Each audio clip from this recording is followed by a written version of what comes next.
Islam, Islam, Islam, Islam. Peace, Hotep. Are we on? Yeah, we're getting live right now. So, first of all, we'll start off with getting the bills out the way, as usual. October 20th, 2013.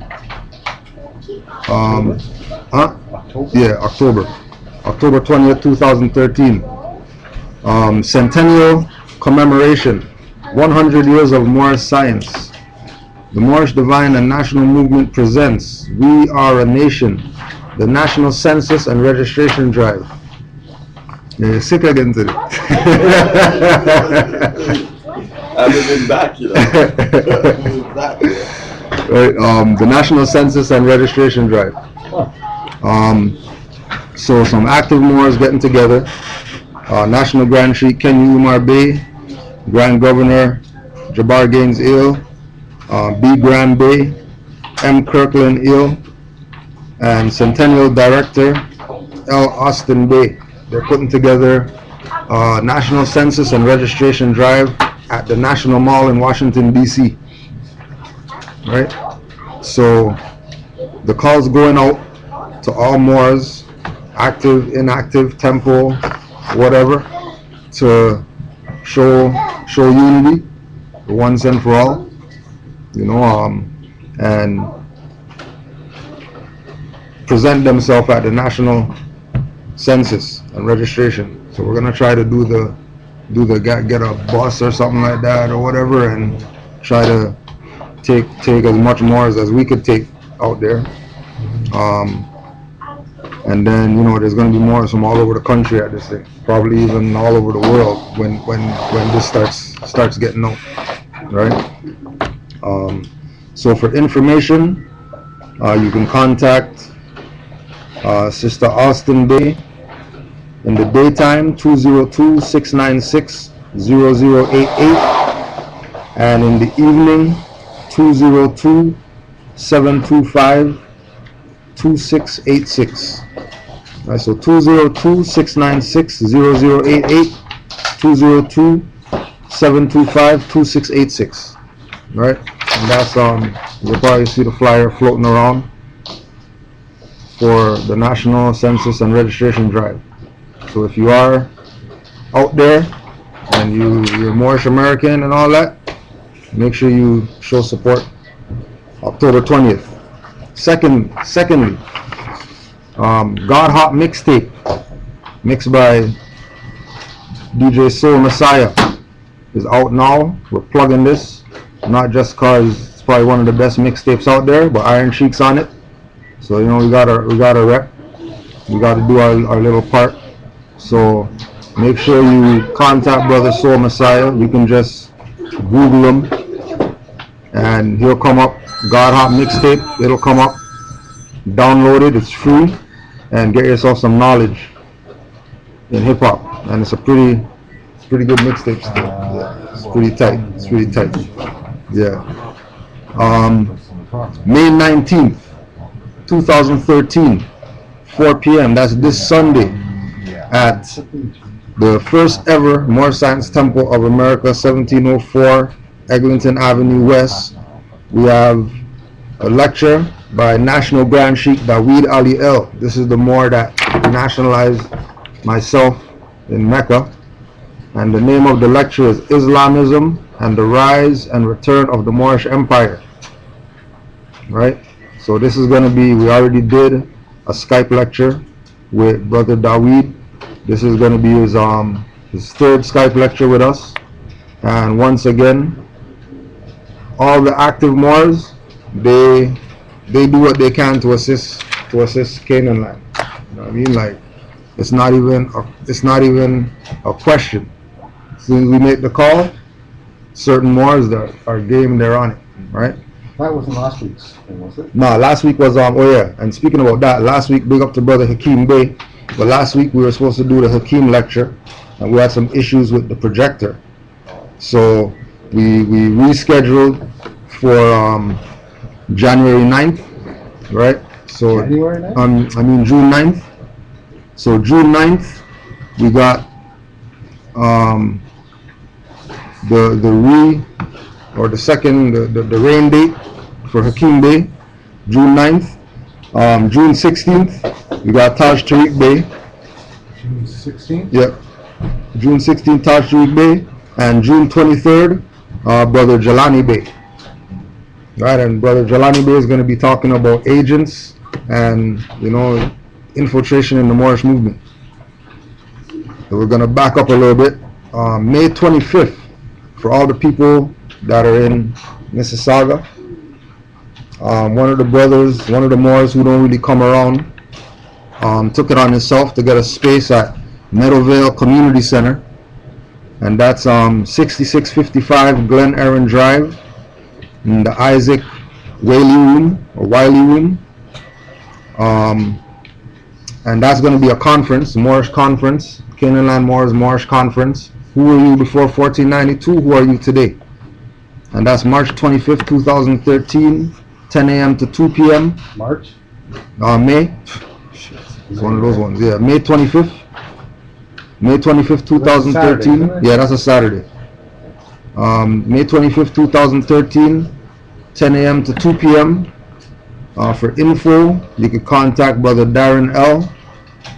And his contact number is 647-768-7385. 647-768-7385.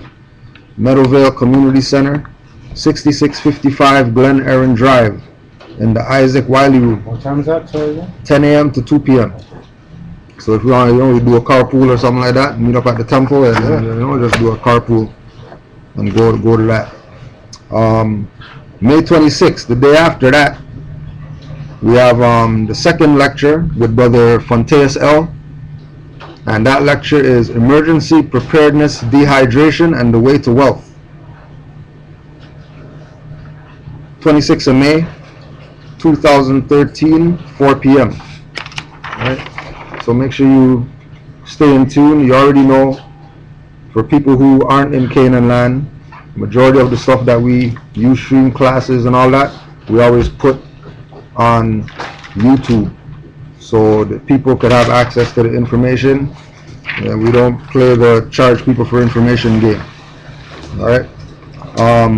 June 2nd, 2013, 4 p.m. Grand Sheikh Nature El Bay, lecture on national standards. And if you've been in tune, you can go to Moorish Guidepost, and you can also check out MST online on Ustream. And they got classes every Friday, got classes every Sunday, and also on Wednesdays now they have the Moorish Civic Booster Club. So who's doing Fridays in Grand Sheikh Nature in Ashbury Park. Every Friday they have their temple meetings online. Okay. Yeah. Right.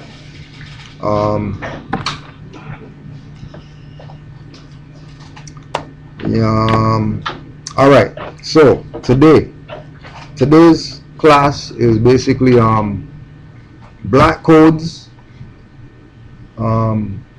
Fugitive Slave Act, and Spanish Inquisition 2013, right? Because people are under the impression that slavery is over. People are under the impression that they can't get picked up or shot up or whatever by Inquisition forces, right? That they can be black and proud and have freedom, right? So we're going to go through some documents today. It's going to be a lot of reading today. I got about 40 pages right here for us to go through. So, let's get started, right? So we're starting in 1492. And if you go onto a website called the Avalon Project, if you haven't been on that website yet, you need to check it out. The Avalon Project, presented by Yale Law School, has pretty much every treaty, document, whatever that's been out since 400 BCE to 2000 present, right? So, what? Avalon Project, the Avalon Project, documents in law, history, and diplomacy. So what we're going to read today is Sorry, just one second. Every what? Every law? No, every, documents in law, history, and diplomacy. Avalon. no, but what is it that had every something since 400? You said Oh, every treaty, like just documents like treaties, contracts or whatever like that, constitution, stuff like that. Avalon, A-V-A-L-O-N. Yeah, Avalon Project. All right. So the first thing we're going to read today: privileges and prerogatives granted by their Catholic Majesties to Christopher Columbus, 1492. Ferdinand and Isabella, by the grace of God, King and Queen of Castile, of Leon, of Aragon, of Sicily, of Granada, of Toledo, of Valencia, of Galicia, of Majorca, of Minorca, of Seville, of Sardinia, of Jaen, of Algarve, of Algeciras, of Gibraltar, of the Canary Islands, Count and Countess of Barcelona, Lord and Lady of Biscay and Molina, Duke and Duchess of Athens, Neopatria, Count and Countess of Roussillon and Cerdagne, Marquess and Marchioness of Ariston and Gociano. For as much of you, Christopher Columbus, are going by our command with some of our vessels and men to discover and subdue some islands and continent in the ocean, and it is hoped that by God's assistance some of the said islands and continent in the ocean will be discovered and conquered by your means and conduct. Therefore it is but just and reasonable that since you expose yourself to such danger to serve us, you should be rewarded for it. And we being willing to honor and favor you for the reasons aforesaid, our will is that you, Christopher Columbus, after discovering and conquering the said islands and continent in the said ocean, or any of them, shall be our admiral of the said islands and continent, and you shall so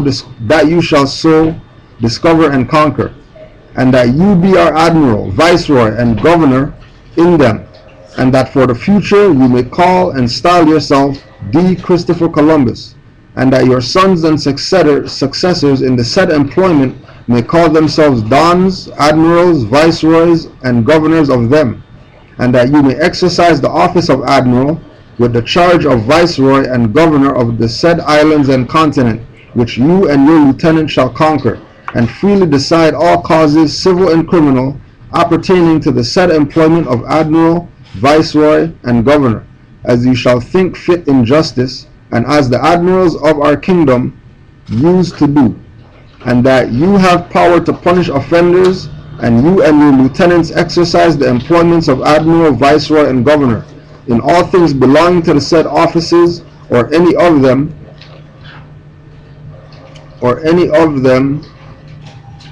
and that you enjoy the perquisites and salaries belonging to said employments, and to each of them in the same manner as the High Admiral of our kingdom does.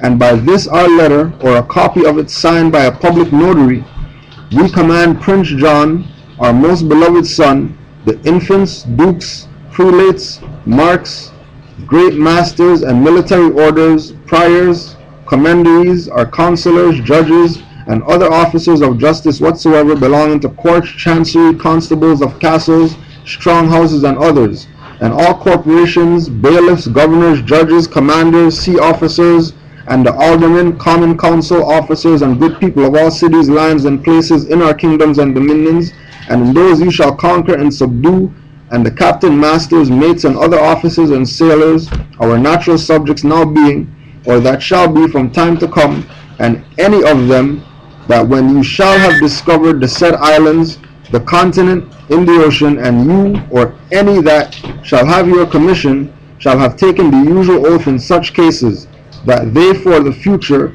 look upon you as long as you live. We'll stop there. So all they're talking about throughout this whole thing is giving Christopher Columbus the power of admiral, right? And then in the beginning, they're talking about Ferdinand and Elizabeth, by grace of God, King of Castile, Aragon, Granada, Toledo, all Moorish lands that they had conquered, right? So once they conquered the Moors, they took the titles of the Moors and put them on all their people. So they took king and whatever, right? And they grafted themselves onto the Moorish history, and then made the claim that the Moors are defeated, and burnt all the books talking about the Moors leaving before they got defeated, going into the Ottoman Empire and going back to wherever, going back to the Americas, going all across the world, going back to India, going back to all these places, right? To eliminate the connection of the Moors to everywhere else on the planet, right? Now, when they're talking about him going and conquering, they're talking about go out there and go to the islands and continents in the ocean. They didn't say any names of anywhere, right? You know what I mean? Even though they knew the names already because of the Spanish Inquisition, through the torture practices or whatever of the Moors. All the crew that Christopher Columbus had was from the Spanish Inquisition dungeons, right? So when we draw the timeline of where we are today and how we got into this position, right? We have to go back to 1492. We have to go back to the Treaty of Verona, Spanish Inquisition,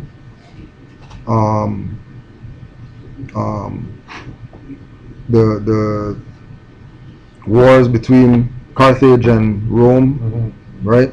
Because all the tactics that the colonizers, foreign Europeans used in order to gain the power that the Moors had, they're still using them today, right?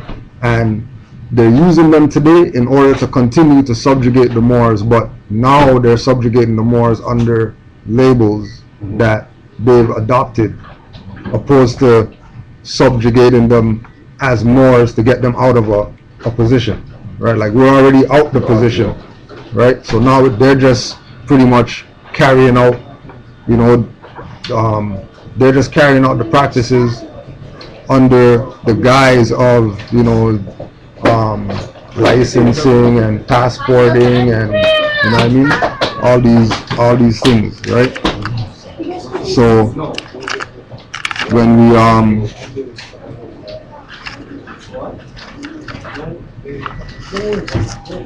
so we're talking about passports. Now how is it that passports came about, right? Passports came about and were originally called Mediterranean passes. Mediterranean passes were issued by most European nations as a result of treaties with the Barbary powers. In theory, these documents allowed the vessels of the signing nation to pass freely through the Mediterranean quote-unquote waters frequented by the Barbary corsairs. The passes record vessels and captains' names, tonnage, the date the pass was issued, and intended trading locations such as Africa or Africa and the Americas, or Barbary or Madeira.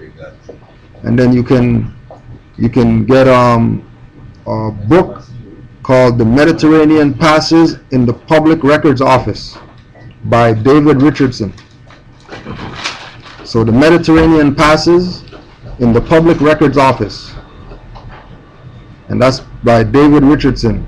And according to the research, that book is now only on microfilm. What's it called? By who? David Richardson. Right?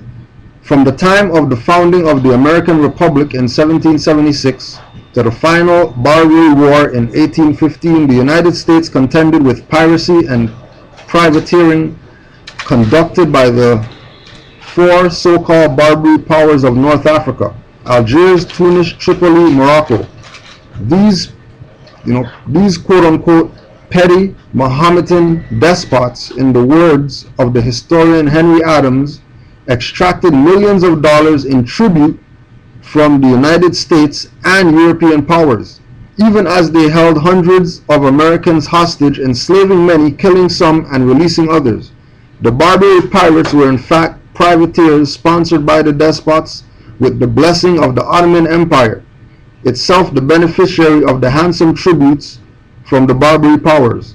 The following is a timeline of the conflict between the United States and the Barbary powers. So keep in mind that when they talk about piracy and, you know, the petty Mohammedans and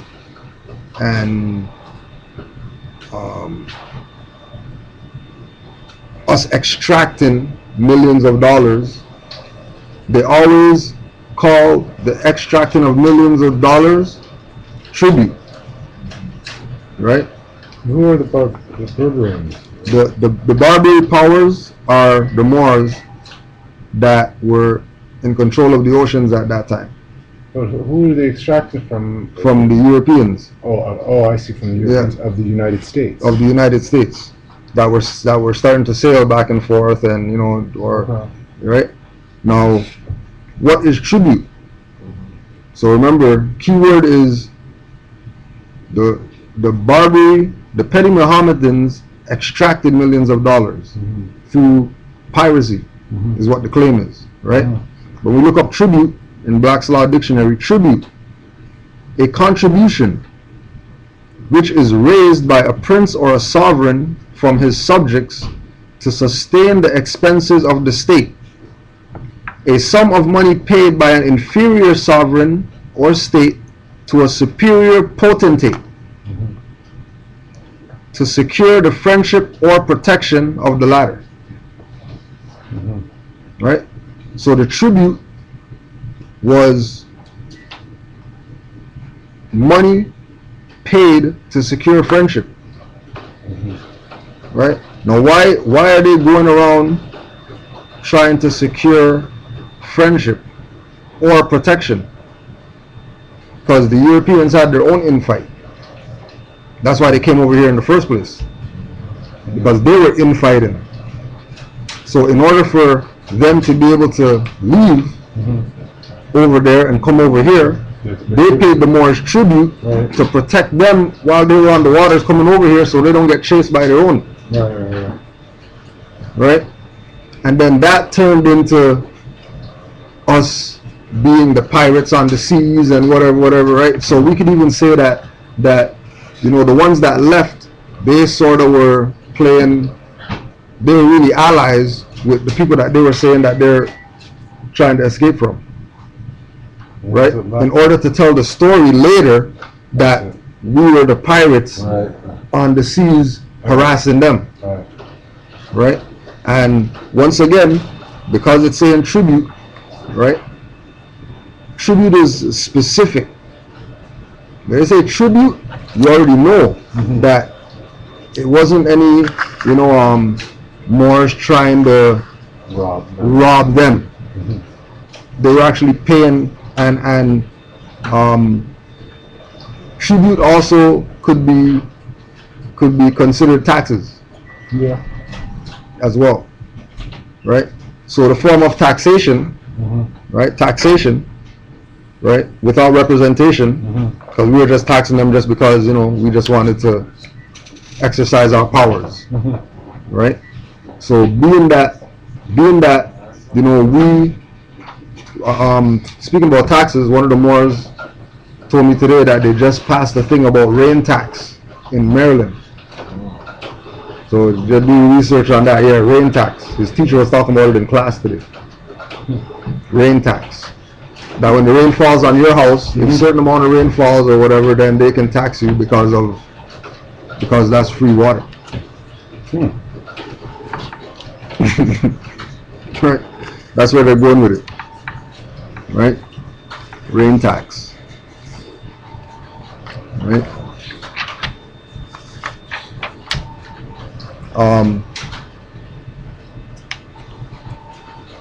So 1625, Earliest documented attack by Barbary pirates believed to be from Morocco on merchant ships with home ports in North American colonies. Right? 1645. Seamen from Cambridge, Massachusetts repel an assault from Algerians. 1678. Algerian pirates seized 14 ships from American colonies, 1 from Massachusetts, 13 from Virginia. 1783. Algerian pirates harass American ships on their way home from peace negotiations with Britain. Americans allege that Britain is secretly paying the pirates to attack Americans. Right, so here's the infight that we're talking about, that the Europeans have. You know, so people out there, and they're gonna talk about the Moors, how come Moors can't get together, and how come there's so much infighting with the Moors, when Europeans, they infight more than us. The only thing that they have on us is that when people are watching, they'll hug up each other and they pretend like there's no problems. Whereas with us, we can't humble like that. You know what I mean? It's like we talk about, like back in the day, you go to the club, you see Europeans kicking each other's ass, bottling each other or whatever like that. As soon as police come, they're hugging up each other. Oh yeah, we're just drunk, you know what I mean? And police leave them alone too. Right? Whereas with us, police come and then we get more hype. We want to fight more. Right? So they have a and that's the same thing like with the Sri Lankan thing that we're talking about when they shut down the Gardener. That when it comes to nationhood, they forget about that whole division thing. Oh yeah, well European, German, whatever. We're all Roman. We're gonna stand together as Roman. We're gonna kick Hannibal's ass. Right? But when it comes to us now, we can't even come together to build a shopping mall for our people. Right? But everybody else do it. They put aside their little religions and their whatever, and they unify under what? Under nationhood. Right? Same thing that we're claiming we have. Yeah, we have nationhood. We have a black nation, and then these guys over here, the Negro nation, and then those guys down there, the Islamic nation. When all that's fraud. That's why there's no unity. Because everybody's pushing a fraud position, trying to justify it, like Noble Ali said. We have an uncivilized position, and then we're trying to force an uncivilized position on a civilized world. And then get mad at the civilized world when they don't accept our uncivilized position. Like they should. You know what I mean? Like it's logical for them to accept our uncivilized position. Right? 1784, the Betsy, a 300-ton ship from Boston, is attacked 100 miles from Africa's western coast in the Atlantic. The ship's sailors are captured, chained, and carted off to slave markets in Morocco. Right?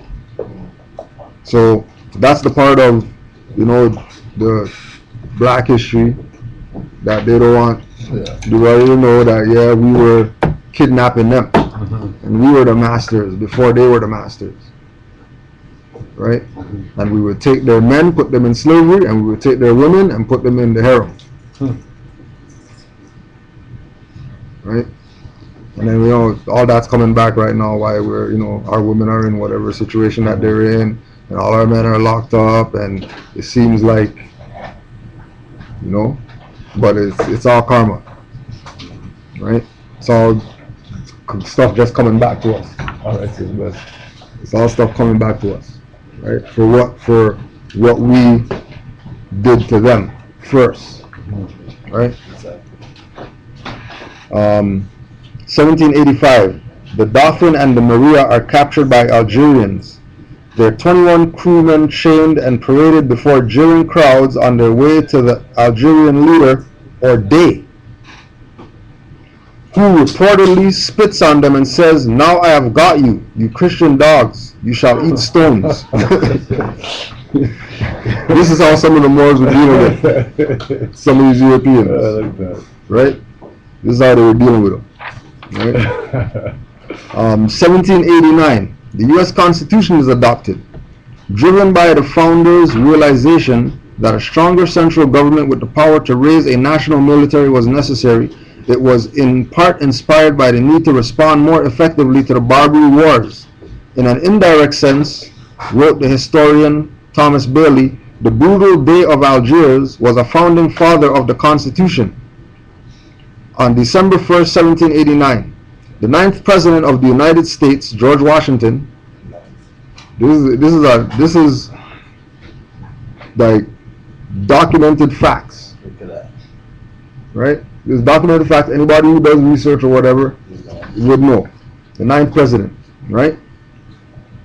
Apologizes to his Masonic brother Emperor Muhammad III for not sending the regular advices, in brackets tribute, a payment by one ruler or nation to another as acknowledgement of submission or price of protection, excessive tax. Also, President Washington asked the emperor to recognize their newly formed government. The Moroccan Empire were the first nation to recognize the 13 colonies as sovereign nation. Allegedly, the emperor agreed to the recognition because 25 Moors were members of the First Continental Congress. And then it says, see the writing of George Washington from the original manuscript source, 1745 to 1799.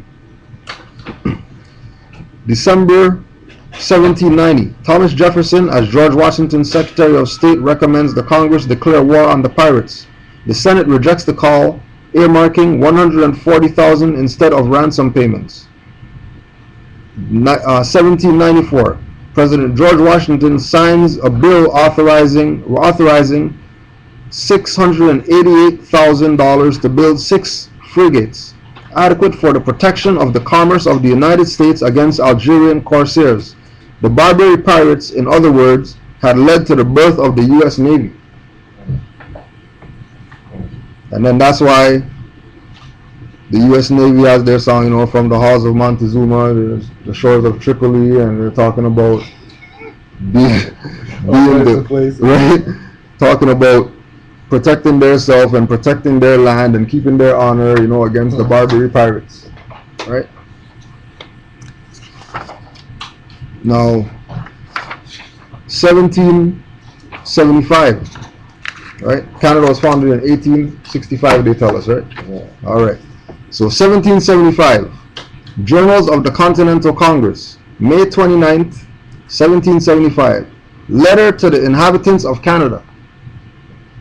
What year? So the year ago? 1775, right? Letter to the inhabitants of Canada. Yeah, that was founded in 1865. Right? To the oppressed inhabitants of Canada. Friends and countrymen, alarmed by the designs of an arbitrary ministry to extirpate the rights and liberties of all America, a sense of common danger conspired with the dictates of humanity in urging us to call your attention by our late address to this very important object.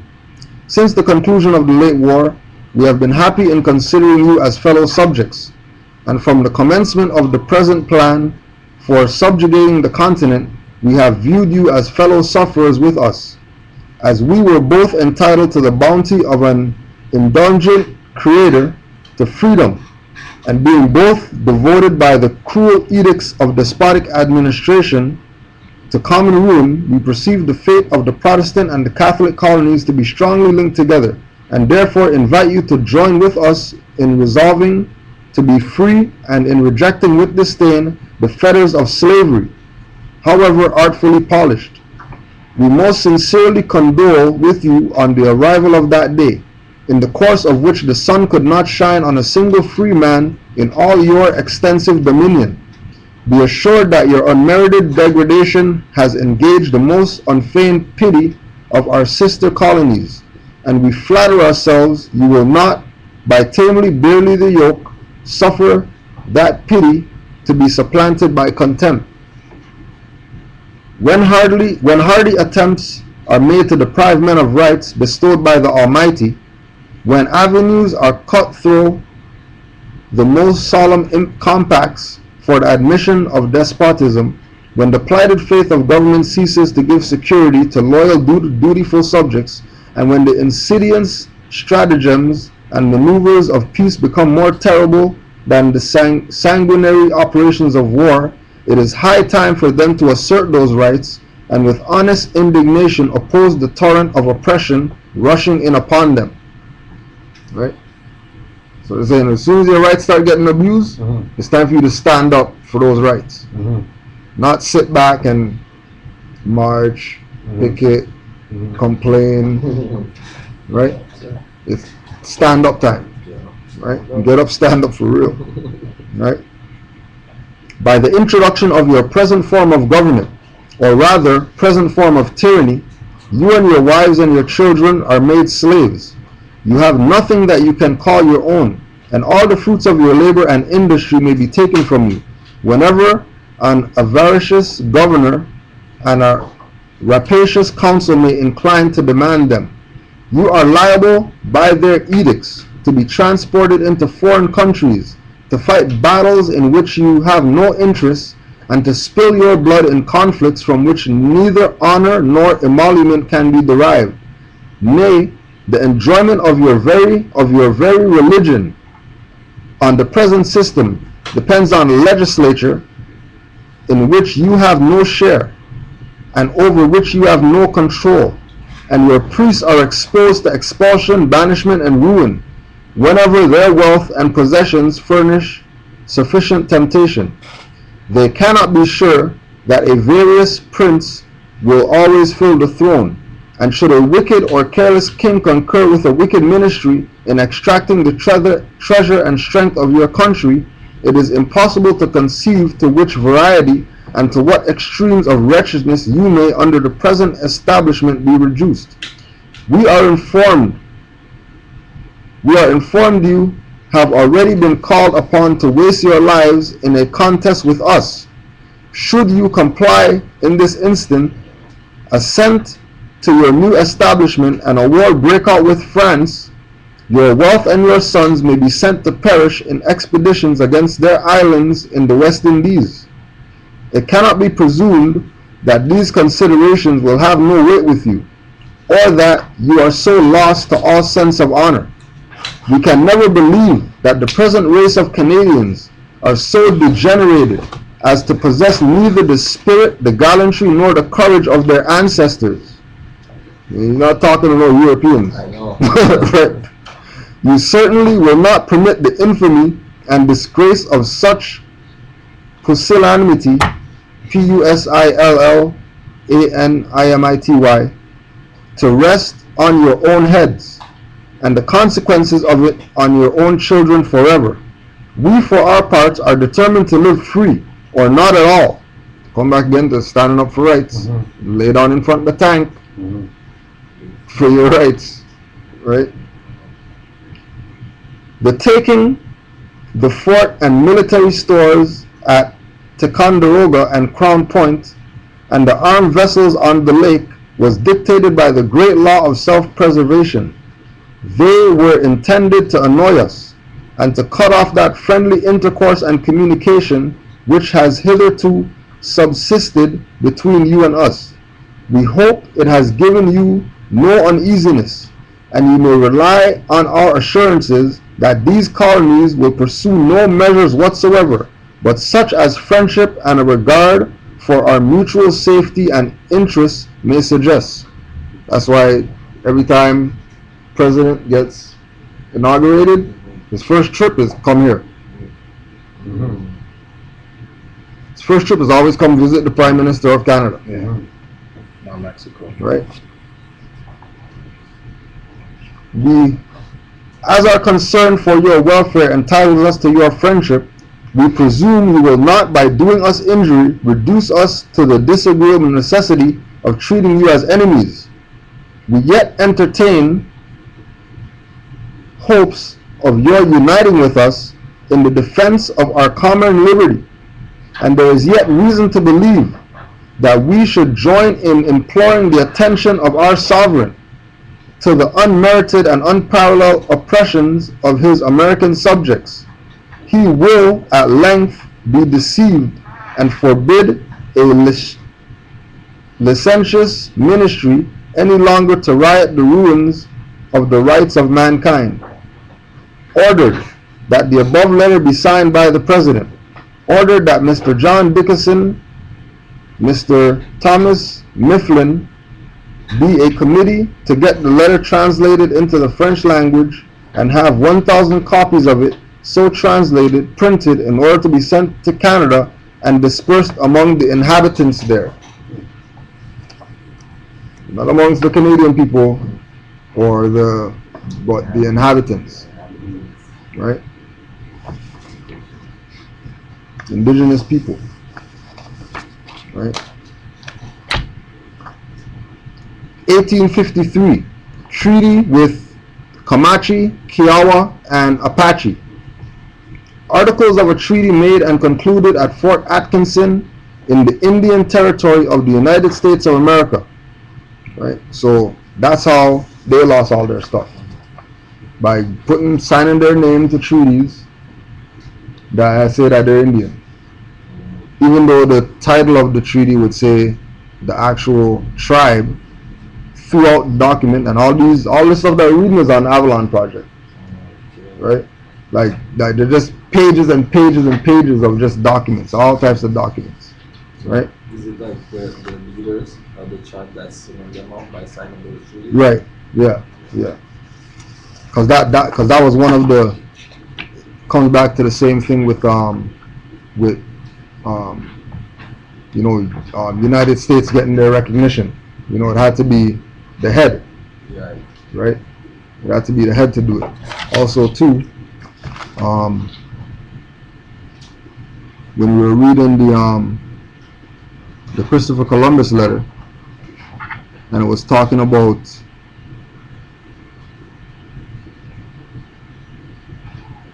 the potentate, right? Potentate is a title used in the lodges, right?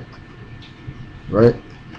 And the potentate title is really a Moorish governmental position, right? So that's why they have the thing that all heads of government, heads of whatever, have to be in the lodge, right? Because they have to learn more science, which is government, so they could now really know how to administer from that head position, right? Because everything is based on just like George Washington. right, exact same thing, right? It's the exact same thing, right? So so we had all that power where Europeans were paying us tribute, right? Europeans couldn't even sail on the waters or whatever without saying, well, Moors, we need help or we need protection, or here's some, fiat or gold or silver or whatever, rice or whatever, so we can get a pass, right? And then they turn around and all that stuff that we did to them, they put it back on us in a different form, and then make us think that they started that, right? So like with, come back again with passports, licenses, everything that they do to us that we complain about, right? We did it to them first, right? Payback, right? Karma, right? So, and again, remember, like all this is during the same time, right? Like we have 1700s, right? 1700s, 1800s, 1600s, and all that is during the time of slavery. The same time that slavery is going on, all this is going on too, right? Business is going on at the same time as slavery, and it's not talked about in that perspective. Also too, you're gonna wanna connect with Know the Ledge, right? Connect with the pills, and they have a 4 DVD set dealing with that era in more detail. So dealing with the Barbary powers, dealing with the Spanish Inquisition, dealing with us having them in slavery first and all that type of stuff. Like it's a good, maybe like 8 hours or something like that, or 4 different discs. You know what I mean? Like a little timeline. So that's it. You know, hit up Know the Ledge for that. What's it called? The name of it is Moors in Antiquity. Yeah, Moors in Antiquity. You can get that in temple. So yeah. Right. Right. So there's the Black Codes of 1724. Right. So when we go into the Black Codes, we're gonna recognize that the Black Codes has 52 articles, 54 articles, right? 54 articles in the Black Codes. You know, 5 and 4 is 9, in harmony with the science of the sister. So this is really a scientific approach to controlling the womb, ultimately, right? So there's maybe 1, 2, 3, 4. It's probably like 14 of them that I just picked out, just dealing with what we're dealing with today, so we could get a perspective of how they're using the Black Codes against us in comparison to like just everyday stuff we go through today that we just think is just normal activity of people, not recognizing that they're actually implementing Black Codes of 1724 in 2013 and in the future. But again, that's only happening because in 1913, when Drew Ali came, right, he made the statement that one day all the property is going back to the government, right? And that I brought you your nationality, your religion, and title to your vast estate. What do you want me to do? Kill you? Right? So Black Codes. Article 12. We forbid slaves to carry offensive weapons or heavy sticks under the penalty of being whipped or having said weapons confiscated for the benefit of the person seizing the same. An exception is made in favor of those slaves who are sent hunting or a shooting by their masters and who carry with them written permission to that effect or are designated by some known mark or badge. Right? So the only time a slave could carry heavy stick, weapon, whatever, is if he has written permission from the master or some type of mark or badge indicating that, okay, this guy is qualified or whatever to have that, right?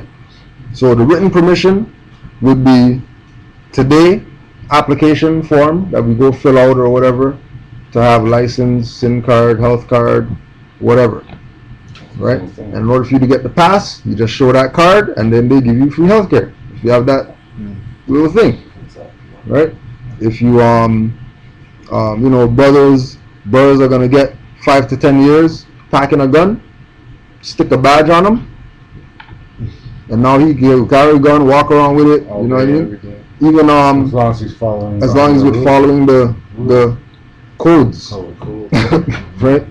As long as he's following the codes, you're free to have a gun, walk around with it on your waist. You know what I mean? Strut your stuff and all that, right? 14. Masters who shall be convicted of having permitted or tolerated such gatherings as aforesaid, composed of other slaves than their own, shall be sentenced individually to indemnify their neighbors for the damages occasioned by said gatherings, and to pay for the time a fine of 30 livres and double that sum on the repetition of the offense. Right?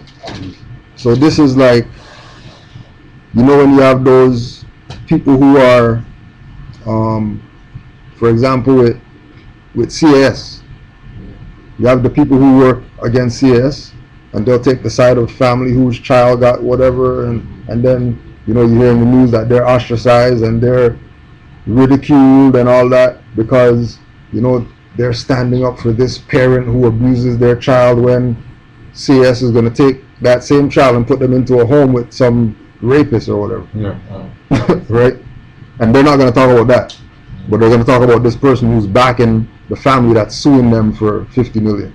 Mm-hmm. Right? So when we it's like a brother was telling me today, we were talking about he has some items to move, and we were talking about I'm gonna send you some items, and then you can make this amount of fiat from if I send you these items. I'm like, well, we don't really do a consignment because I want to pay for it's a karmic thing.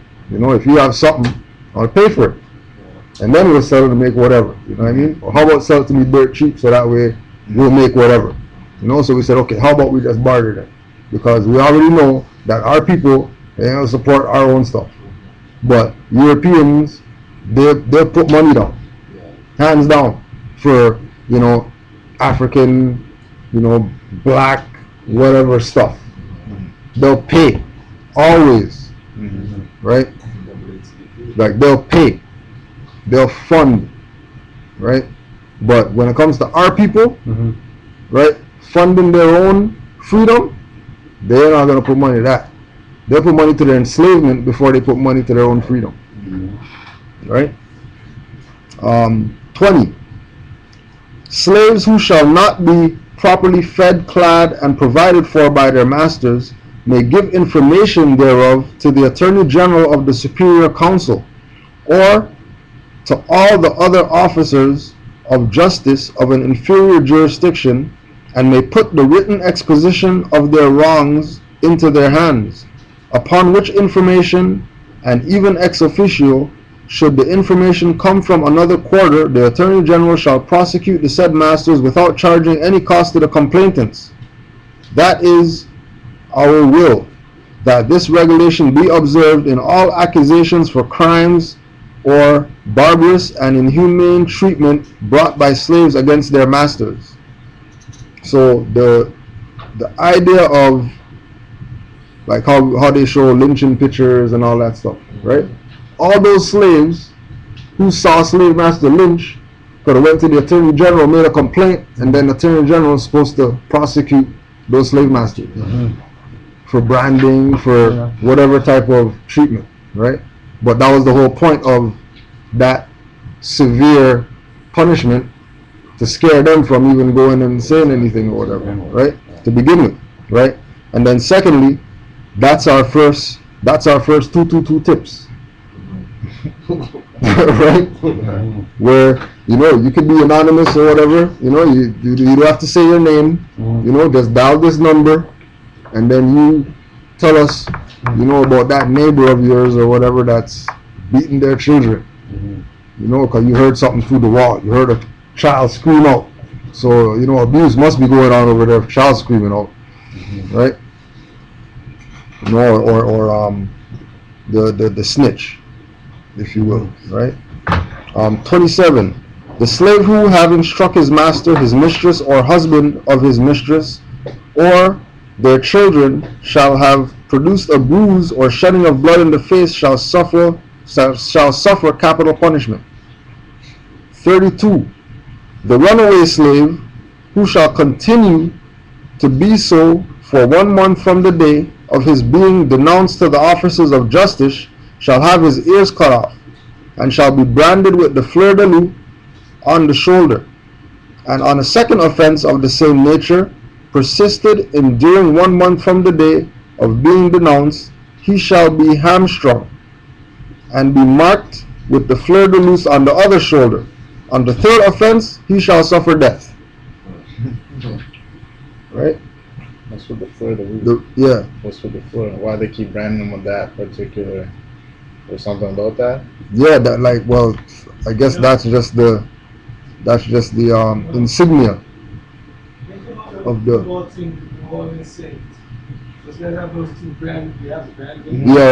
Yeah. After that, you die, right? That's what the policy says. Yeah. Because France has, back in the day, France has Code Noir. Yeah, right. They have Code Noir Exactly, from yeah. back in the day. Yeah, and that was right? 16 something. Yeah, that was And now before these this. are the- Yeah. Okay. Yeah. Just But then again that time. goes to the letter to the Canadians where these guys, the slaves of the Americas are saying to the Canadians, well, watch out for the Frenchies because we got beef with them. And they're doing more worse stuff than we'll ever do, so why don't you guys unite with us? Show your allegiance to us so that you guys can escape them. Yeah. Before we go to war, because we're going to war with them. And then it comes back to the same thing like we're talking about at the bar, that they're gonna do whatever now, but then these guys are gonna be branding slaves with a French emblem. Yeah. But they're at beef with them. They're at beef with the French. Right? You know what I mean? 34. Free or freeborn Negroes who shall have afforded refuge in their house to fugitive slaves shall be sentenced to pay the masters of the said slaves the sum of 30 livres a day for every day during which they shall have concealed said fugitives. And all other free persons guilty of the same offense shall pay a fine a day as aforesaid. And should the freed or freeborn Negroes not be able to pay the fine herein specified, they shall be reduced to the condition of slaves and be sold as such. Should the price of the sale exceed the sum mentioned in the judgment, the surplus shall be delivered to the hospital. So that's how, right? So should the freed or born Negroes not be able to pay the fine, right? They shall be reduced to the condition of slave. So that's how they got all of the so-called Indians or natives to be slaves. Because a lot of the tribes were housing the so-called runaway slaves, right? And once you have them, right? That's why they say freed Negroes, but they're really talking about the Indians, right? The dark-skinned people who were here, the free Negroes, The ones we didn't bring? right? The ones that we didn't bring, yeah, right? The free Negroes that are already here, they're obviously gonna blend with the slaves. If a slave runs off somewhere, it's easy to blend them in. Throw some war paint on his face, now you're Indian. And then put on this, whatever, put on these clothes, and now the traditional whatever. just pretend like you're not a Negro no more, right? But then again, it goes back to the top part, when we were talking about the snitching, right? That there was always, every time there's an escaped slave, there's always a slave that leaves the pack of escaped slaves and goes back to the plantation and tells, right? And that's why Harriet Tubman had her pistol. That brother ain't going back. You're not going back to go tell anybody anything. You're dying right here. You know what I mean? Right? And I'm in the back, so I know who's. Just walk that way. Don't worry. I already put up the signs or whatever. You just walk that way. I'll be back here making sure no slave masters coming. No, you're not making sure no slave masters coming. Make sure none of you guys leave to go snitch. Right? Pack their pistol. Right? 37. In this colony, to take any fees or receive any perquisites in criminal suits against slaves under the penalty in doing so of being dealt with a guilty extortion. Being dealt with as guilty of extortion. Right? So you basically can't take any fees for anything dealing with slaves. From slaves. You can't swindle a slave into giving you, well, let me take your case or whatever and pay me, because it's a slave, right? So there was underlying protections that slave had, right? Even under subjugation, just like Queen Valara was talking about when you go to court and then they give you a window to get out of the situation, and then you have to have the the wisdom to catch the window, right? Because if you don't catch the window, then they shut it on you and you're done for, right?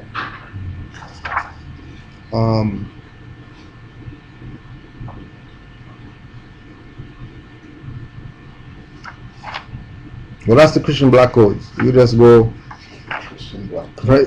The Christian Black Code, right? So this is a ad. Caution, colored people of Boston, one and all, you are hereby respectfully cautioned and advised to avoid conversing with the watchmen and police officers of Boston. For under order of the mayor and aldermen, they are kidnappers and slave catchers.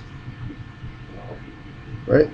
So they're letting them know, right, that the officers, so-called officers, popo, you know, whatever level, security guard, whatever, all those guys are slave catchers and kidnappers.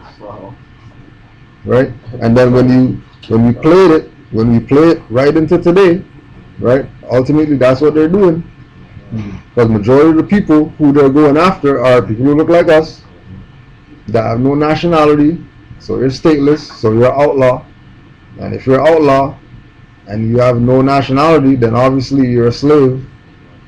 And there's people out there that are going to take those people and bring them in and put them on the plantation called prison today. Right? Keep a sharp lookout for kidnappers and have your top eye open. Right? What year is that? You say a year? 1851. 1851.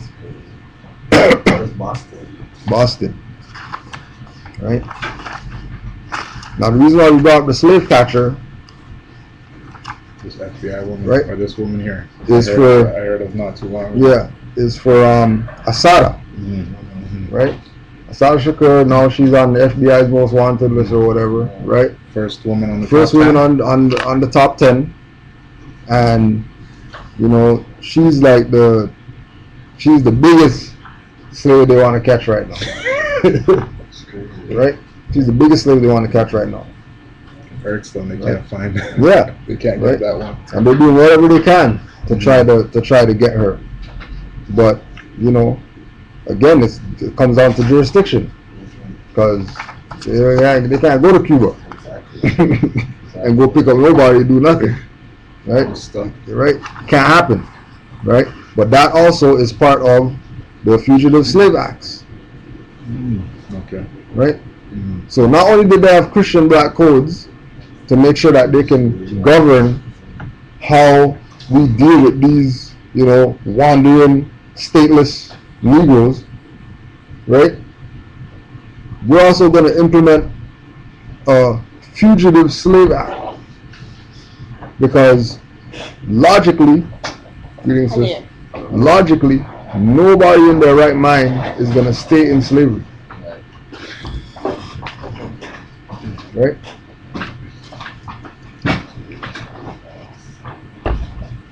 So Fugitive Slave Acts of 1793, and then you can just go through those and, you know what I mean, see what's good with that.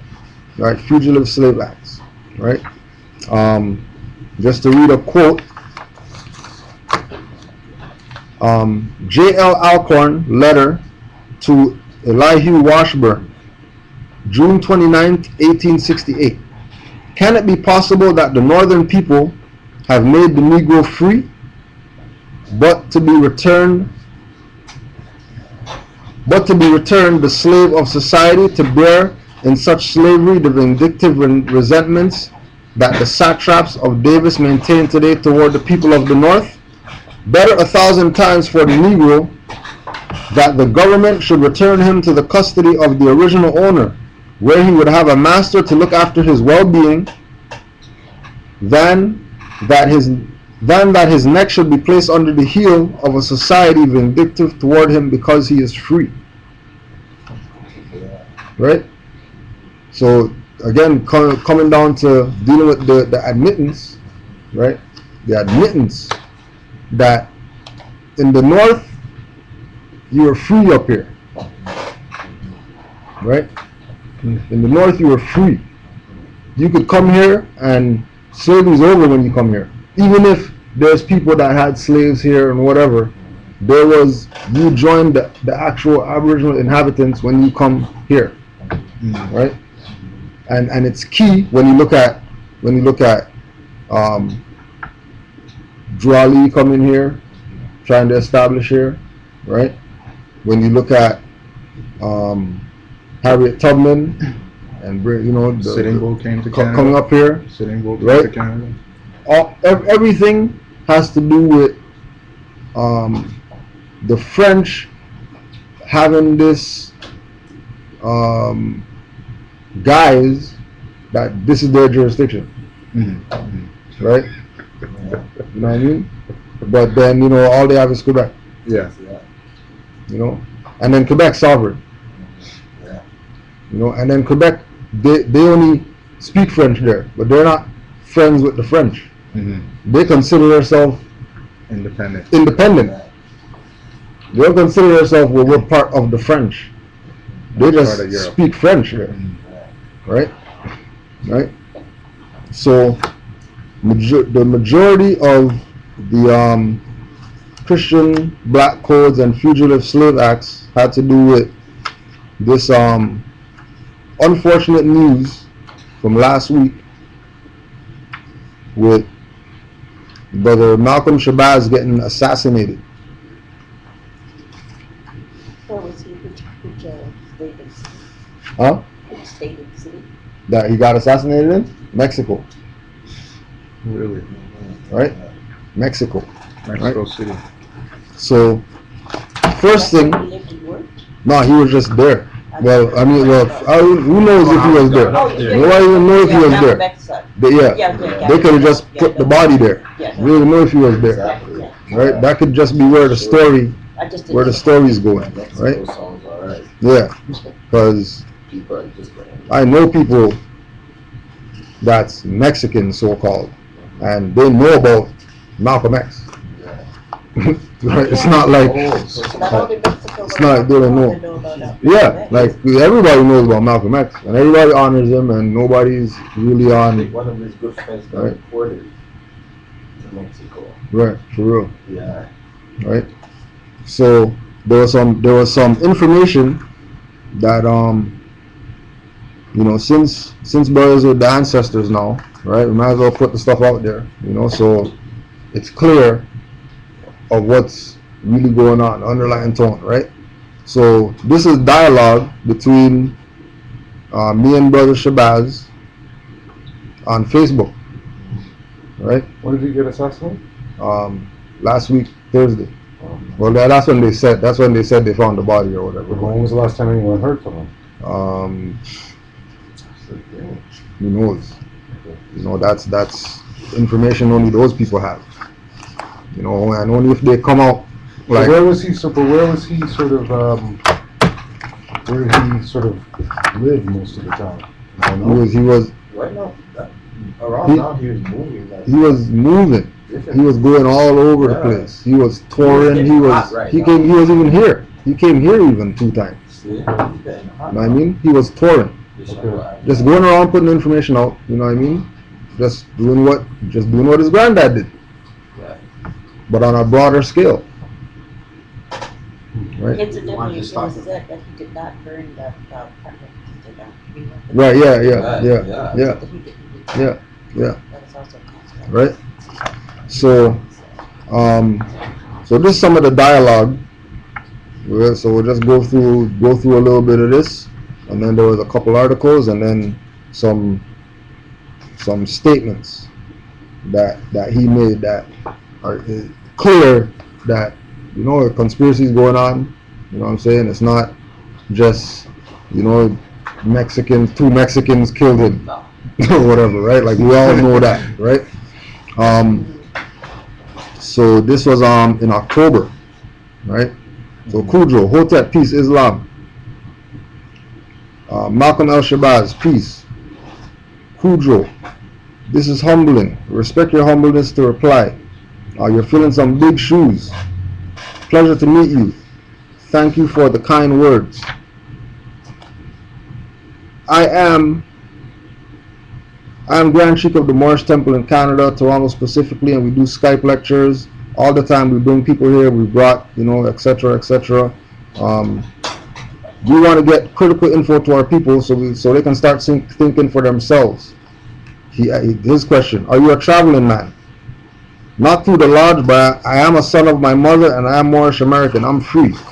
So I can't be a traveling man. I'm not Hiram in the grave. Malcolm X Shabazz or Malcolm L. Shabazz. Okay.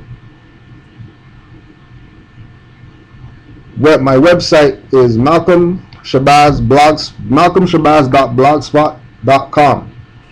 No problem. I got you. He's been to Toronto. I've been to Toronto 2 times. I miss Toronto. We have a lecturer coming out of town, so we'll be plugging your site this weekend. El Shabazz, gratitude. Kudro L, I'm honored, fam, but it's no thing. But I really want to know from you, did your granddad find out about nationality or Drew Ali and the Moors specifically? Why he exposed those frauds that assassinated him? Because among the adept Moorish elder teachers, it's said that he even visited a temple before he went to Hajj, which would make a lot of sense as to why he did the 180 when he came back and started going toward human rights. Malcolm L. Shabazz, the Moorish paradigm is no secret. It was no secret. 2 members of the Moorish Science Temple of America started the NOI. Kudradwa L, exactly. Malcolm L. Shabazz, he himself was a member of a lodge. Master Fard was also. Kudro, nothing's wrong with that. Malcolm L. Shabazz, and so was Elijah Muhammad, and so am I. Right? Well, he says he was a member of the lodge? Yeah, Lodge? yeah. Like a Masonic lodge. Yeah, right? Kudro Adwo L. People are members of all types of clubs and organizations. Malcolm L. Shabazz. Yes, but every top minister of the NOI was at that time, brother. Kudro Adwo L. Was Prince Hall? I didn't know that. Thought it was just the immediate heads. Malcolm L. Shabazz. All the top ministers were and still are today. Kudro L. Wow. That's why it's so easy for them to go to Scientology. Malcolm L. Shabazz, correct. Kudro, so do you think that's info they should be talking about outside of the NOI? I mean, you're the only person I've heard say this other than Moors and some conspiracy theorists, but Farrakhan doesn't talk like that. Malcolm Shabazz, hold on, LOL. Malcolm L. Shabazz, check this. YouTube called Nation of Islam Exposed, Get Out or Don't Join. Malcolm L. Shabazz, YouTube post, Farrakhan exposes secrets of Freemasonry. Kudro L, how do you deal with that? Knowing your grandfather would have changed the world, not that he didn't, but circumstances, orchestrated circumstances. Malcolm L. Shabazz, those who are martyred in the way of their Lord are surely not dead. They receive their sustenance with their Lord, but the people perceive it not. Malcolm L. Shabazz, pardon bro, I gotta run. Please stay in touch.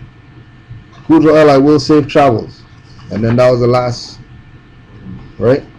So, he was a traveling man, right? He was a lodge member, and being that he was a lodge member, when we go and we look at all of his stuff now, and you hear how he talks, there's many instances where he violated his oath, talking about stuff that he's not supposed to be talking about. And when you violate your oath in those orders there, you already know what happens, right? So it's not some Mexicans that, like, this first-hand information is not some Mexicans, right? Okay. Now prior to that, or after that, in March 9th, right? March 9th, he put out a statement on his blog talking about the February harassment that he was going through, right?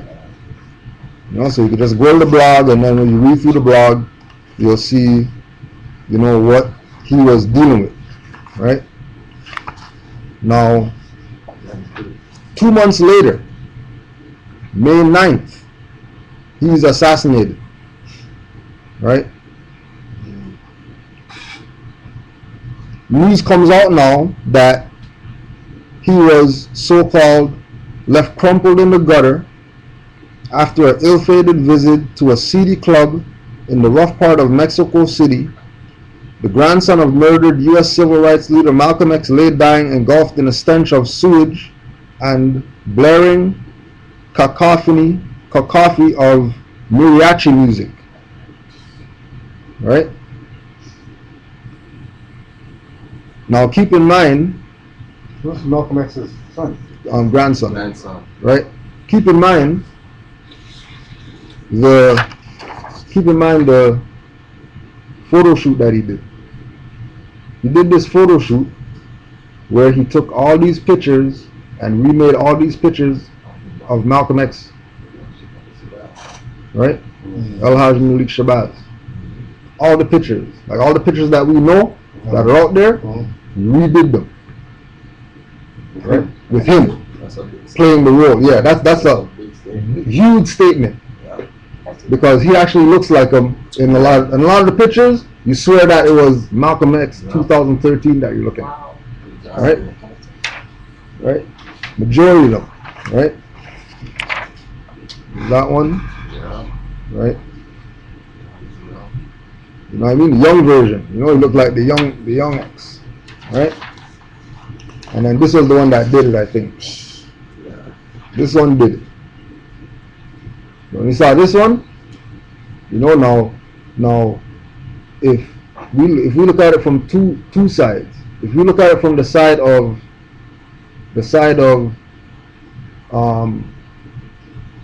you know, when you know the mainly in the Caribbean, they will tell you stories about don't do what dead people do, because then their stuff is gonna follow you. Yep. Right? That's Caribbean talk. Everybody in the Caribbean, they know about that ritual.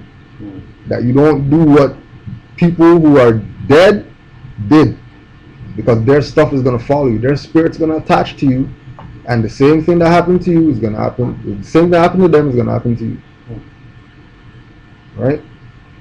So when they, you know, it was a good public relations, you know, thing to do, right? If you're just looking at the apparent, yeah, hey, that's Malcolm X grandson. Why don't we make him take the pictures like his grandfather? That would be some good pictures. Yeah, but what's the underlying tone of that? Right? It's the same threat. It's the same threat, right? So now we look at it from the other side. Now, the enemies. You know, when we say the enemy, we're talking about not just Europeans, talking about NOI and all these people now seeing these pictures floating around now. That there's a resurrection of El Haj Malik Shabazz. You can't have that. You can't have that because they know he was at the brink of revealing everything. Right? It's the same thing like the Moors say, right? That we get this information late, right? But the objective is to give this to an 18-year-old so he has more time to do with it what we couldn't do with it. And he's going to do way more with it than what we could do if he gets it at 18, 14, or whatever you're teaching him about. You know what I mean? Like when we look at the Moorish Moor at the beach, right? With brother Maurice, with the snake, and he's talking to the police, and he's telling the 14-year-old, yo, deal with this. I'm not even talking. You just deal with this. And 14-year-old just, yo, hitting this officer, hitting him. And officer's just there, just, you know, pretending to write in his little book or whatever. And 14-year-old's hitting him. like hitting them with the law, like how, you know, Moors don't even hit. Who've been in the temple 30, 40, 50 years aren't on the level that youth man was on with the knowledge, right? Same thing with that, right? That, you know, they're looking at resurrection. You know, they're looking at a second coming of El Hajj. And, like, you can't have that. I can't have that, right? Not even. You know, matter of fact, you know, he had the glasses and everything, looked just like him. No, can't have that, right? And he was doing lots of foreign affairs and stuff. Big time. He was, right? And again, it comes back to picking up the pieces, right? Picking up the pieces where El Hajj left off, right? Because when El Hajj came back from Mecca, all he was on was human rights. He wasn't talking that black and white foolishness, right? He didn't get to make his claim or whatever at the United Nations, but he was getting there. He was close, right? He was at the door of the United Nations. All right, fam, peace, yo, right? He was at the door of the United Nations, right? And it came back to the same thing, status. You know, like, who you coming here as? Right? What's your status coming in here? We're not going to let you come in here and, you know, we really want you to come in here and talk, but, you know, international law steps in. If you don't have that indigenous status, or you don't, you know, you're not identified or recognized as being part of a nation, you're done for. Right? The reason why we put up this picture is this was the ritual picture that got him assassinated. That's why they dumped his body in the alley with the stench and sewage and the mariachi music, because Malcolm Little was a pimp, right? Malcolm Little, they He was a pimp? when Big Red. Well, before Malcolm X was Malcolm X, when he was Big Red, when he was the street hustler, that's how they ended him. They didn't end him shooting him up at some lecture that he was doing. They ended him how X started, in the sewers, in the alley. Just throw him in an alley. Right? Symbology. Right? To set the tone for where they want to leave him. But their mistake was mariachi music. Right? Their mistake was mariachi music. Because mariachi music is ultimately based on guitar. Right? Alright. The word guitar is descended from the Latin word sitara. The sitar. In India they have right? the sitar. Yeah, in India they have the sitar, right? The modern guitar itself is not generally believed to have descended from the Roman instrument. Many influences are cited as antecedents to the modern guitar. One commonly cited influence is the arrival of the 4-string oud, which was introduced by the Moors in the 8th century. Right? So while they try to end it in a tone of, you know, filth and disgust and, you know what I mean, oh, how could they do that to him or whatever, mariachi music's playing. With the instrument that has its foundation from the Moors when they were in Spain, leading right back to what El Hajj found out, that all those guys in the NOI, not only were they Prince Hall Masons, but just like Brother Shabazz said, the heads of NOI were members of the temple. which we've been talking about, but now he's saying it, right? It's not Cujo saying it or Taj saying it, or this is, Malcolm X didn't get a chance to say it, Alhaj Shabazz didn't get a chance to say it, but his son, his grandson, put it on the record. They're part of what the Moors temple. That they were part of the temple. The founders of the NOI were part of the temple. So all these people who uphold him, right? And rest in peace, freedom fighter, brother Shabazz or whatever like that. Okay, well he said in the transcript, the Facebook transcript, that the heads of the NOI are part of the Moor Science Temple. So now what are you guys gonna do now? Comes back to the same thing that we've been telling people from day one: nationality is the order of the day. Nationality is the order of the day.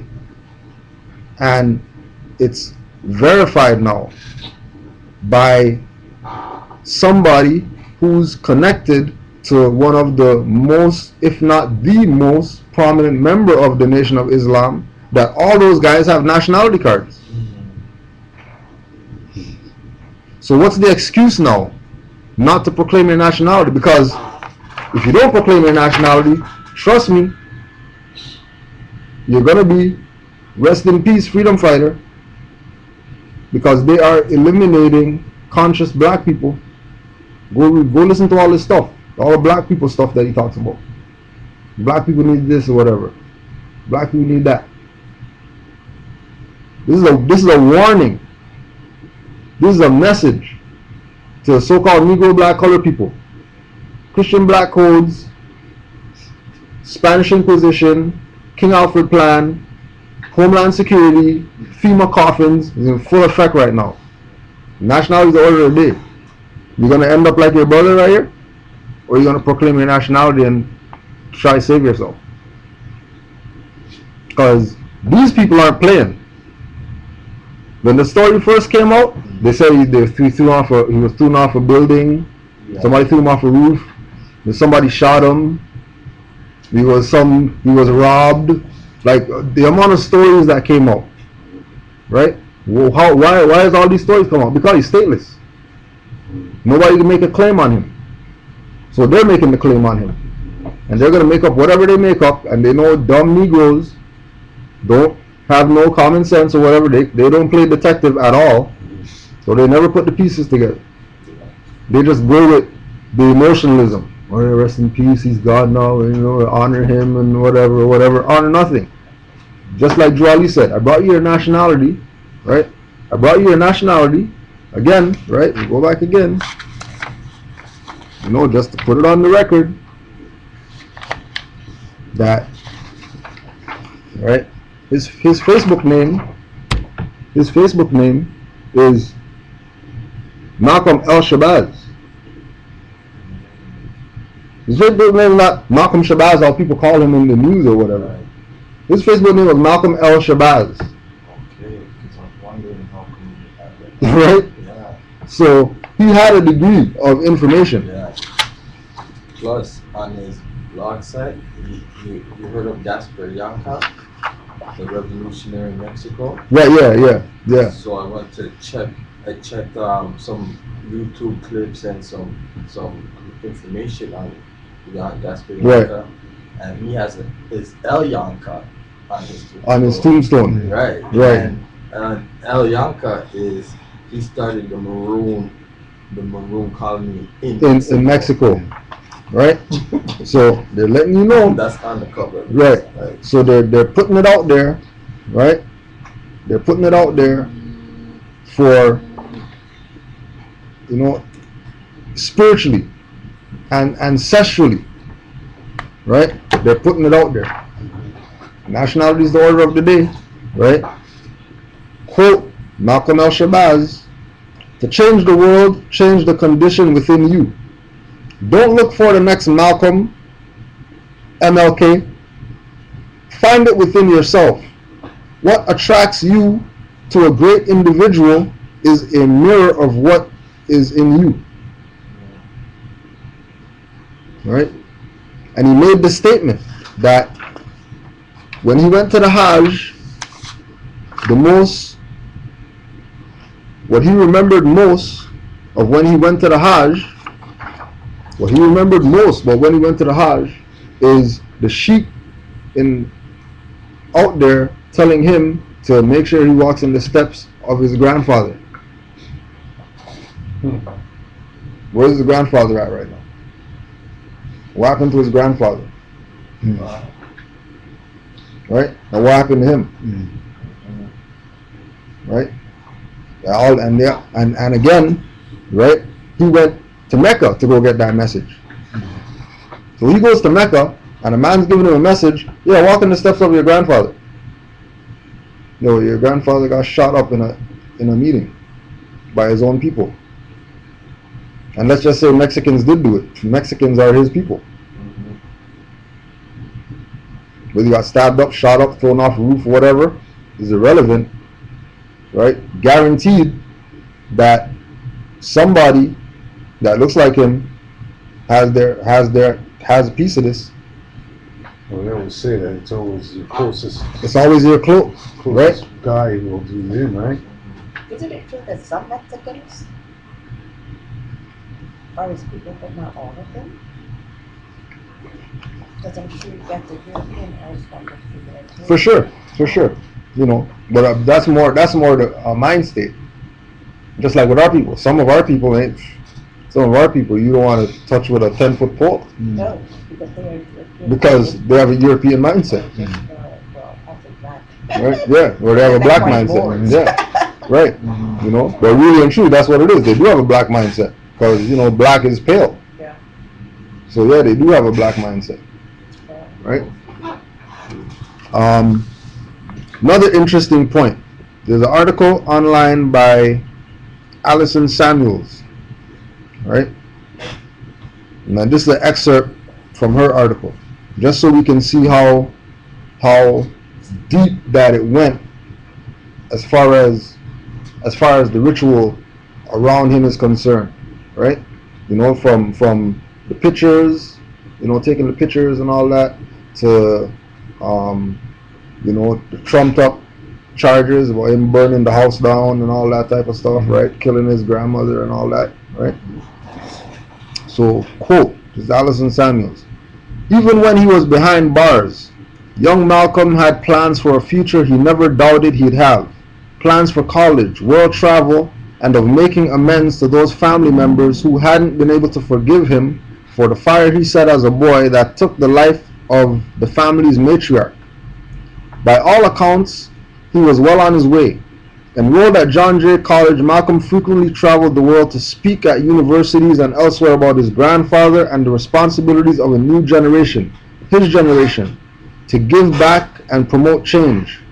His website indicates that he was preparing to write a book about his life and experiences, and friends and family say he was embracing his role as a father. But their hopes for a bright future may have been wishful thinking. The Shabazz family suffered greatly after the death of Malcolm X in 1965. Unlike the family of Dr. Martin Luther King Jr., Malcolm's family received little financial aid after his death from the community at large, right? And struggled greatly with those who misinterpreted his legacy. All 6 of his daughters were present when he was violently shot dead in New York stage before a speech, and the impact of that day would haunt the family for generations. Young Malcolm's mother, Quiblia, would later be implicated in a plot to murder Louis Farrakhan, who she considered responsible for her father's death. Wounds that deep rarely heal completely, if ever, and the lasting damage would have a traumatic effect on the first male heir of the revered icon, right? So it's a timeline of rituals, because the ritual that they did, get your hand out my pocket, on him, came into the children who were there, which were all girls, right? And then, as we know, the metaphysics, if son or father has girls, More than likely because he was a womanizer or something, and that's his karma, right?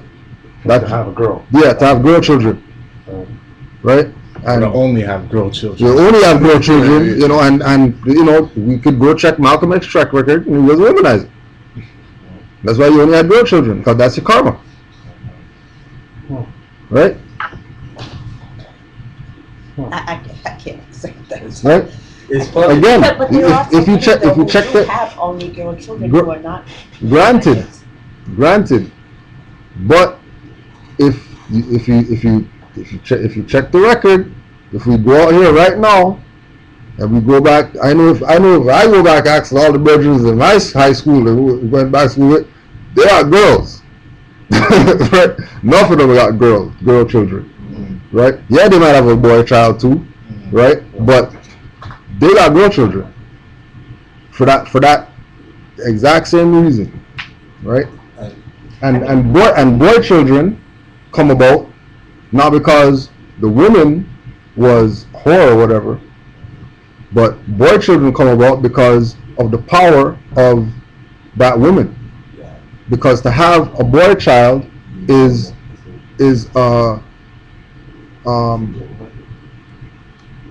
it's like that's special. It's the woman that brings that boy. That's special to have a boy child. That's why sons are closer to their mother and daughters are closer to their father. And they might front, but again, if we really check the connection that they have, yes, mothers are gonna be close to daughters because they have that woman bond, right? There's a natural woman bond because there's two feminine principles, right? They work together, right? But in certain instances, right? Like for example, you know, like me and my mom have a better relationship than my sister and my mom. And my sister has a better relationship with my dad than I do. Right? And we came from a good home. We don't know womanizing or nothing like that.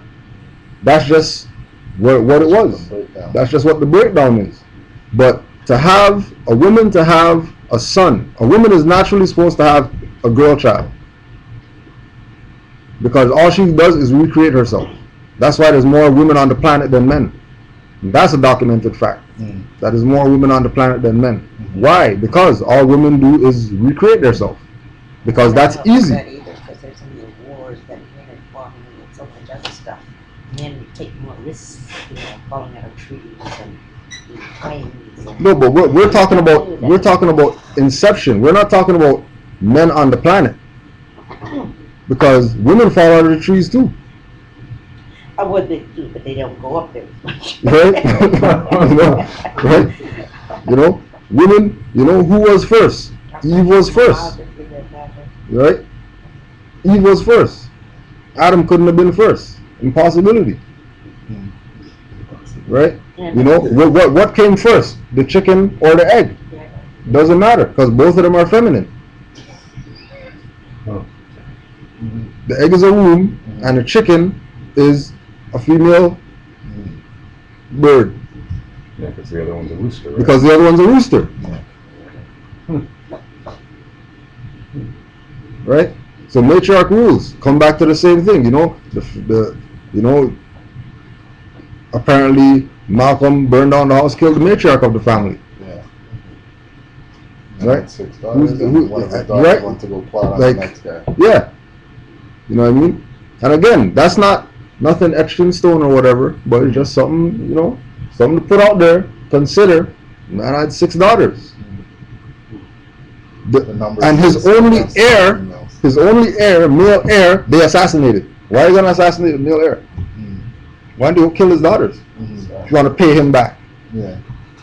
If you want to pay back. The assassinating who? You're saying was Shabazz. Yeah. Yeah. But he's the grandson. Yeah, he's the grandson. Yeah. And the 6 daughters. The 6 daughters were directly Malcolm's children. Okay. But you're saying the heir to it. But the only male heir is him. Yeah. That's the only male heir. Who can pass There's on? no other male. Like, he's it.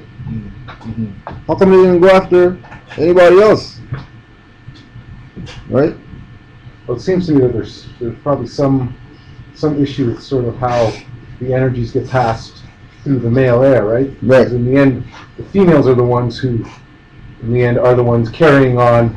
The legacy. Ultimately, yeah. they're the ones carrying on the Ultimately. legacy, right? Right. But at the end of it all, we in this society, or in society at large, usually tend to think that it's the That is man the male, right? that passes on that, And that's because of our patriarchal patriarchal stuff. brainwashing. Right. You know what I mean? That probably has something to do with the sort of thing when you look at it, the physicality and the energy Right. behind that stuff. You know, because again, you know, they're gonna say, you know, yeah, Because physicality they've also and been ruling women since time, basically, right? right.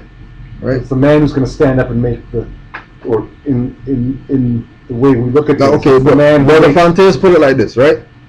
Even if we look at Noble Drew Ali, right? If Noble Drew Ali was as powerful as he was, how powerful was his mom? How powerful was Noble Drew Ali's mom? If Noble Drew Ali came and did all this for the Moors, right? What was his mom doing? What was she involved in? Right? And then, you know, when we do the research, we find out that she was family with Henry Turner, who was Washita, who was the heir that got back all the land. You know what I mean? And that was his sister. Turner, she was Turner's sister. Yeah. Yeah. Noble Drew Ali's mom, it was Henry Turner's sister. Wow. Right? So that's how powerful his mom was. She then created And then she created the prophet to come and redeem, you know, to give everyone so back basically everything. She was Eve. Right? Yeah. Right? She was Eve. As far as the Moors are concerned. Yeah. You know what I mean? Because she created the first man, Adam, who was prophet, who's the patriarch of the Moorish nation, and he came and he gave everything back to the Moors. Right? And then again, all of this is But it's funny how I guess within our patriarch we're always focusing on the male, on the male. when it's really the female who's silently doing all the work. That's why Noble Drew Ali made the statement that the reason why I didn't want anybody to know who my parents were, because I didn't want to let them make my parents just like how they did with Joseph and Mary and deify them. Because Noble Drew Ali didn't deal with deification of people and put people on pedestals and all that and honor them and, you know, have Noble Drew Ali, you know, on a cross around your neck, talking about that's the savior and that's the prophet. He dealt with study, the principles that I brought you. And once we study the principles that the prophet brought, it'll be clear. You know, we wouldn't have to play Sherlock Holmes. It'll just be clear what's going on. Right?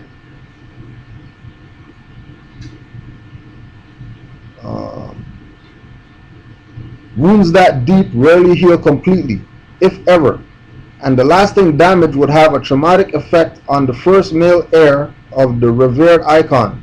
Carrying the name Malcolm was an honor he wore proudly, but also a heavy load for a young man to carry, and from birth. Maybe it was too much to believe there would be a happy ending. Right? Now, the reason why I brought up this article is because it mentioned him being enrolled at John Jay College. Right? It's all going back to the conspiracy, why get this guy out the way. Right? John Jay. Who's John Jay? Right? Alexander Purchase. Right? John Jay and slavery. A slaveholder, as were many wealthy New Yorkers, Jay led efforts to abolish slavery after 1777, when he drafted a state law to that purpose.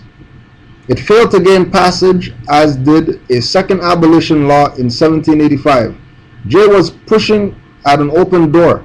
Every member of the New York legislature but one had voted for some form of emancipation in 1785, but they deferred on what rights to give the free blacks afterwards.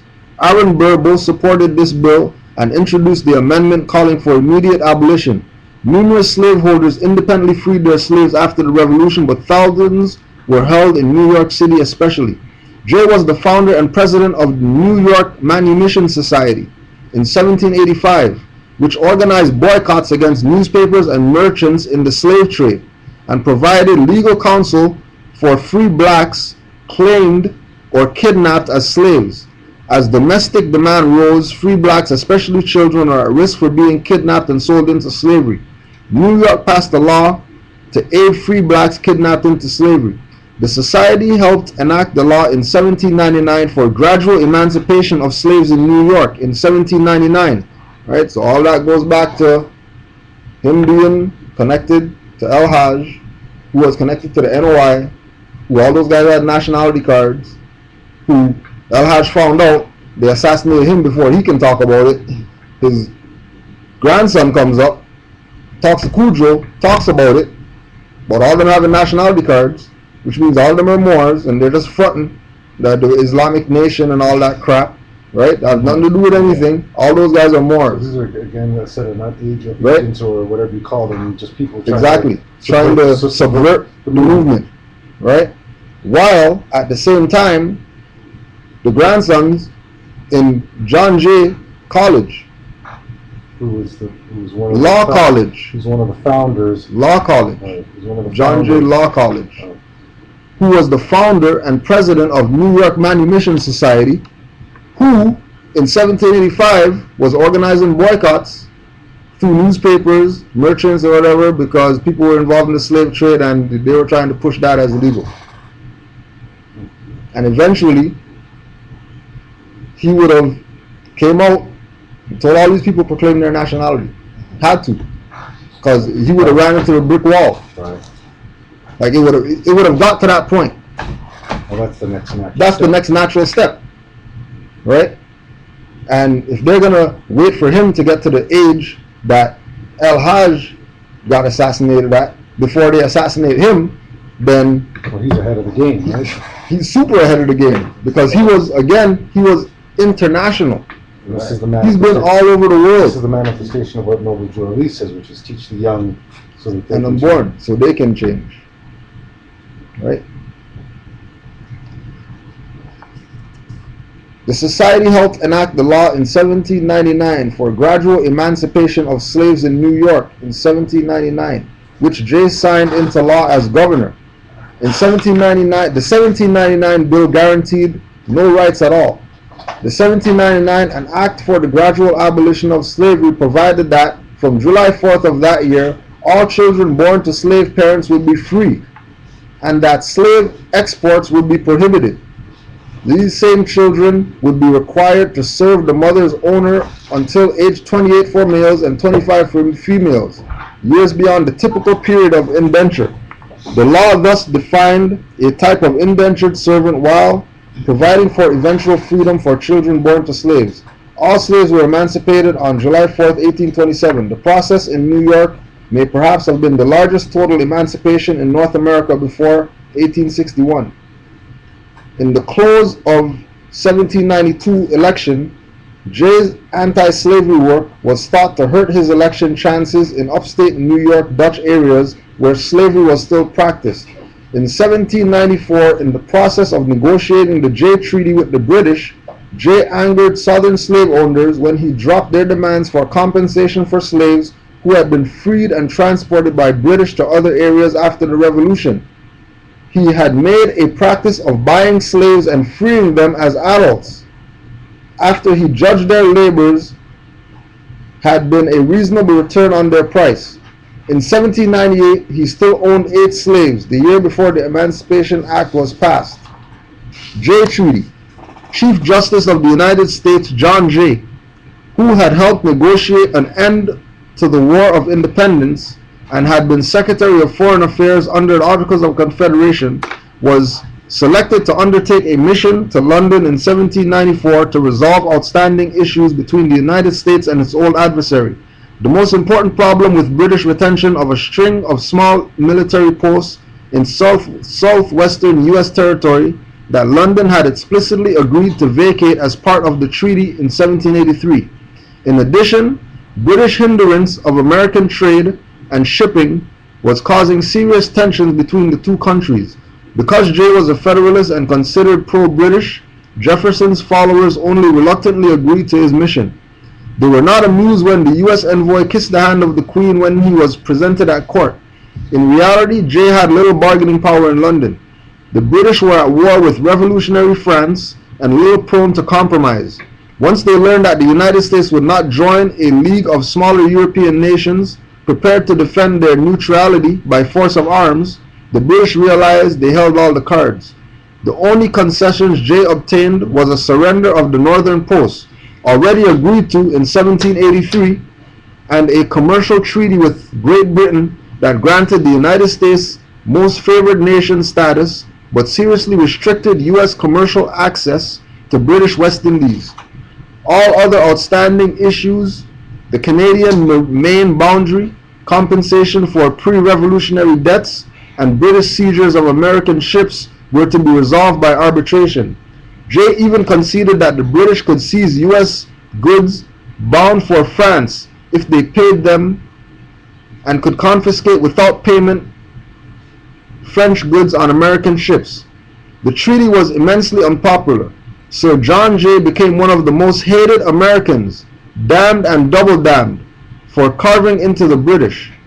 The treaty squeaked through the Senate on a 20-10 vote on June 24, 1795. President Washington courageously implemented the treaty in the face of popular disapproval, realizing that it was the price of peace with Great Britain and that it gave the United States valuable time to consolidate and remain in the event of future conflict. Right? And then we'll close out with the last picture of the brother with drawing of El-Hajj, Malik El-Shabazz, and the caption under the drawing is saying think. And he's doing that pose again, but as himself now, not emulating his assassinated grandfather that, ended up, same thing happening to him. Right? So keep in mind that Noble Ali told the Moors, if I can get you to think, you would save yourself. So even as he's gone, Maybe the message is still being replayed. The message is still being replayed, and it's going to be replayed forever, because, just like he said, people there don't pass away. So this is just a spirit. The spirit's just continuing to do the work in different bodies. That's what we thought that's bad. Maybe in a sense this is just saying being reborn. You can kill the body, Exactly. not the ideas. You can't kill the ideas. The body doesn't mean nothing. That was a recent status Yeah. that you put up on here. I know that's why you put it up here Yeah. on Facebook. Right? So learn from the assassination of brother Malcolm Shabazz and his grandson. The nationality is the order of the day, and these people out here, they're not playing around. Like I was saying in the post, right? I don't see nobody trying to assassinate Taj Street Bay. He has status. I don't see nobody trying to assassinate Ali Mel Bay. He got status. He goes harder than anybody else. I don't see anybody trying to assassinate Sister Roz Mariah V. Bay. She got status. Right? I see them assassinate Khalid Muhammad. He didn't have a status. And he went hard at people. I see them assassinate Brother Malcolm. Both of them. They didn't have a status. Right? Grand Sheikh Nature, El Bay. I don't see them trying to assassinate him. He got a status. He goes hard at them just as hard as anybody else goes at them. But how, and people make the I think that's the divine part of it, though. right, because that's why Noble Drew Ali said it's a divine and national movement. Because nationality is a divine thing. Nationality is not just Moorish papers and file papers at the court and file papers in the county recorder. I was reading this one thing from the guy Morai Yoshida, the creator of Aikido. It says the spirit is the true shield. Right. That's what it is. Spirit is the true shield. Right? And how are you going to activate that spirit if you don't have a nationality? That's right. Why is there a 7 in a circle on the holy book of the Moors? Because that's the spirit. The circle is a shield. Circle is a shield. When you draw a circle on the ground and you put a pentagram in it, and then you go in the circle and you light the candles or whatever, you're in the you're protected in the you're protected in the circle. And the 7 must And represent, the 7 must to represent me man. represents man. You know, man. And or to me, it represents the 7 energies of the days. Right, exactly. 7 energies of the days, the 7 chakras, the 7 liberal arts, Well, the remember, there's only 7 days. 7 there's seals, only the 7 days 7 in a year, seas, right? right? 7 colors, I think. So, yep, 7 primary colors, the 7 do, re, mi, fa, sol, la, ti, do, the 7 everything. But people don't want to adopt because they think being more is being part of a group, right? When Noble Drew Ali said, "Yo, if you don't do anything else," and this is a message for everybody out there, if you don't do anything else, just declare your nationality. That's it. Who cares? If you want to be Christian, Jewish, atheist, whatever, just when these people come knocking, right? When these people come knocking, you better tag LB on your name and say you're that. Don't worry about no consequences because, as we know, spirit doesn't die. If they take you out, at least you got out. There must be some karmatic thing where if they're taking you out, you must go to there must be a different There energy. must be something. You know what I mean? There must be something. Because nationality is not just a card, and it is divine. Whether people want to believe it or not, that's up to them. Right. But Noble Drew Ali isn't sending all these people becoming martyrs, right? That we uphold and we hold them up, and then again, comes back to the same thing. Everybody's going, well, Noble Drew Ali got murdered assassinated, so nationality can't really protect you. Yeah, well, Noble Drew Ali said that he can do better work from the soul plane than the earth plane. That was his ritual to get the hell out of here. But it doesn't make sense. What's he going to do here? He already said the amount of y'all that are going to be saved, I can count on my fingers. I have fingers left over. So what's he really doing? He already saved who he had to save. If the amount of people that he came to save, right, he could count on his fingers and have on one hand and have fingers left over, then he completed his task. We're in trouble. He completed his task, and he's now doing his work from the soul plane. And not only him, now he has Malcolm's up there with him, Khalid's up there with him, and all these martyrs, Hugo and all these martyrs are now with him on the soul plane. And like Brother Fonte said, these people's time's over on the planet. Like their time's up. It's time for us to step up and take back what's our stuff. And the first thing that we have to take back is our mind. But we also have to do it within the principles of those 5 principles. Right, and those 5 principles: love, truth, peace, freedom, and justice. Right, and once we do things on those principles, It's done. It's done. So we'll seal off with that.